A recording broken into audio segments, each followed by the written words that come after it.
Here with NSU head football coach Brad Laird. Coach, spring season's coming to an end. The annual Joe Delading game Saturday at 11 a.m. Let's just start with the spring as a whole. How do you feel like the new installs were on offense and defense, and how everything came along in general? Yeah, it's been good. I think one, credit to the players. I think their attention to detail. The ability for them to be able to show up day in and day out, and have the right mindset to come prepared to get better. They've shown that, and when you look at new, schematically new things on both sides of the ball, that kind of forces them to be a little bit more locked in, I guess you would say. But we've had some real good practices, and I think where we are now compared to where we started is really night and day.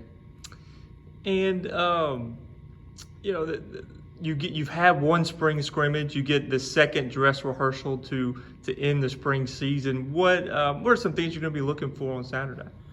I think consistency. I think that's the thing.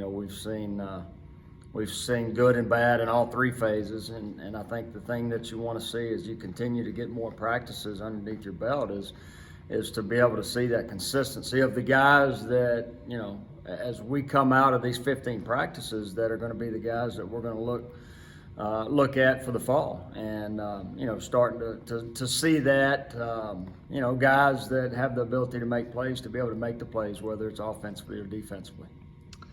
Anybody that was out at Saturday's first scrimmage saw some of the weapons you've got. Obviously, the familiar names of Jomar Bowson. To see Javon Antonio back on that field and making plays was certainly a big positive. Who are some of those guys that you feel like are elevating themselves this spring?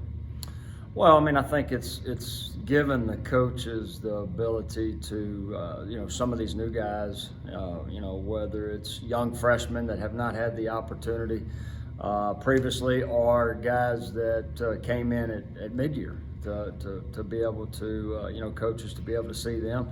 But also the players to be able to get used to the coaches as well. It's a different style of, schematically it's different, but also a different style of coaching. So, you've seen the progress on both sides, coaches and players. So I'd hate to really say specific players, because I think it's been a group effort of coaches and players learning each other as we've gone through these practices.